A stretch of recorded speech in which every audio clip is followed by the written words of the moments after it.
अगर CA foundation के exam में बहुत कम टाइम बचा है और तुम्हारे माइंड में बस एक क्वेश्चन चल रहा है कि इतने सारे सिलेबस और अब रिवीजन कैसे होगा, तो सबसे पहले पैनिक करना बंद करो, क्योंकि अब तुम्हारे पास इतना टाइम नहीं है कि तुम पूरा सिलेबस दोबारा से पढ़ो।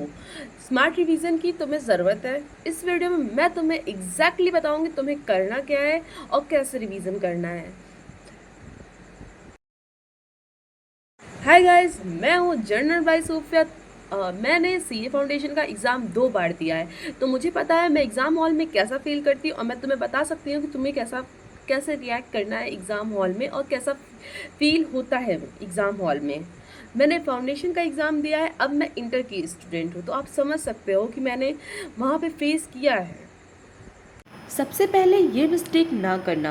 सबसे पहली और कॉमन मिस्टेक, हर चैप्टर को दोबारा से शुरू से पढ़ना। अगर तुम्हारे पास टाइम कम है तो ये स्ट्रेटजी तुम्हारा बहुत सारा टाइम कंज्यूम। अब तुम्हें ये डिसाइड करना है कि तुम्हारे पास टाइम कितना है, तुम्हें क्या रिवाइज करना है, कितना रिवाइज करना है और कैसे रिवाइज करना है, क्योंकि तुम्हारे पास टाइम लिमिटेड है और तुम्हें किस चीज़ को प्रायोरिटी देनी है। अपने हर सब्जेक्ट के चैप्टर्स को 3 कैटेगरी में डिवाइड करना है।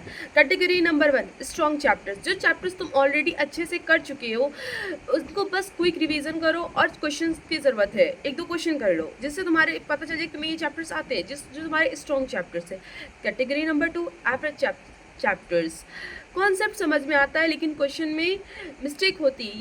ये तुम्हारा मेन फोकस होना चाहिए कि तुम्हारी चैप्टर समझ में आता है, कॉन्सेप्ट समझ में आता है, बट तुमसे क्वेश्चन नहीं होते हैं, तो तुम अब उस चैप्टर्स को करो जिससे तुम्हें क्वेश्चंस आने लगे। और वीक चैप्टर, जहाँ तुम ऑलमोस्ट कुछ नहीं आता, ना कॉन्सेप्ट समझ में आता ना तुमसे क्वेश्चन बनते हैं। और यहाँ एक और बात इंपॉर्टेंट है, लिमिटेड टाइम में हर वक्त वीक चैप्टर को ज़ीरो से मास्टर करने की ज़रूरत नहीं है।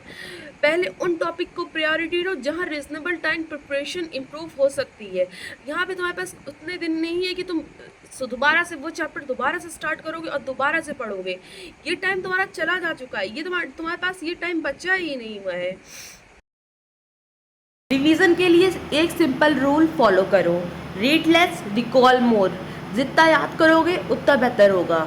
सिर्फ बुक पढ़ने से तुम्हें ये लगेगा तुम्हें सब आता है, पर असली पता तब चलेगा जब तुम बुक बंद करके उसको खुद से ट्राई करोगी, उसको खुद से लिखना स्टार्ट करोगी।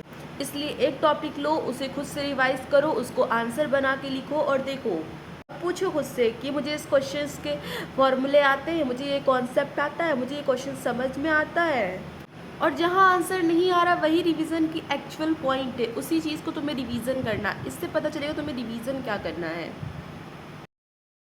अब बात करते हैं क्वेश्चन प्रैक्टिस का। अगर टाइम बहुत कम है तो रैंडम क्वेश्चन पे अपना टाइम वेस्ट करने के बजाय आरटीपी, एमटीपी और पीवाईक्यू पे अपना टाइम कंज्यूम करो, उन्हें प्रायोरिटी दो। क्वेश्चन सॉल्व करते वक्त सिर्फ आंसर मत चेक करो, एक मिस्टेक लिस्ट बनाओ। फॉर एग्जाम्पल, ये मिस्टेक भूल गई, ये कॉन्सेप्ट नहीं याद है, ये कॉन्सेप्ट नहीं समझ में आई, ये एडजस्टमेंट गलत हो गई, ये फॉर्मूला नहीं याद है, इसका एक लिस्ट बनाओ। एग्ज़ाम से पहले तुम्हारे पास एक छोटी सी मिस्टेक लिस्ट रेडी होगी जिससे तुम्हें एग्ज़ाम के टाइम रिवीजन करने में हेल्प मिलेगी। अगर तुम्हारे पास 3 से 5 दिन बचे तो तुम्हारे पास हर दिन का एक क्लियर टारगेट होना चाहिए कि तुम्हें पहले दिन क्या करना है, दूसरे दिन क्या करना है, तीसरे दिन। जैसे तुम्हें डे 1 में रिवीजन करना है, डे 2 में क्वेश्चन आंसर करना है, डे 3 में वीक टॉपिक्स करने हैं तुम्हें, ये सारी चीज़ें क्लियर होनी चाहिए। डे 4 में पीवाईक्यू, आरटीपी और एमटीपी करनी है और डे 5 में तुम्हारा फाइनल रिवीजन हो जाना चाहिए। तुम्हारा डे वाइज प्लान क्लियर होना चाहिए। और एक इम्पॉर्टेंट बात, 4-5 सब्जेक्ट को एक साथ पढ़ने के बाद ये फील कर रहे हो कि मतलब कि तुमने बहुत ज़्यादा पढ़ लिया है, तो ये गलत है। फोकस स्टडी करो, 2 सब्जेक्ट्स पढ़ो लेकिन अच्छे से पढ़ो।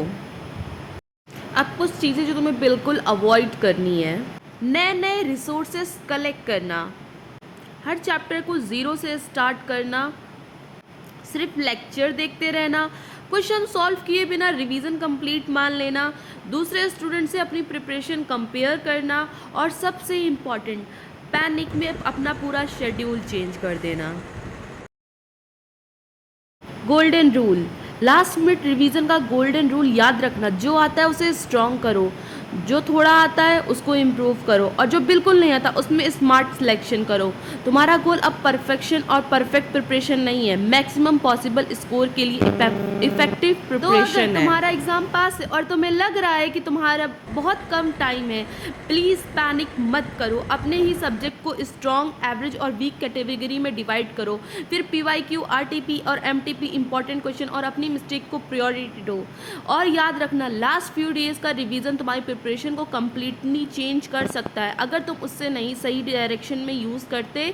अगर तुम CA फाउंडेशन की प्रिपरेशन कर रहे हो तो इस वीडियो को सेव कर लेना और कमेंट में बताओ तुम्हारा एग्ज़ाम में अब कितने दिन बचे हैं। स्मार्ट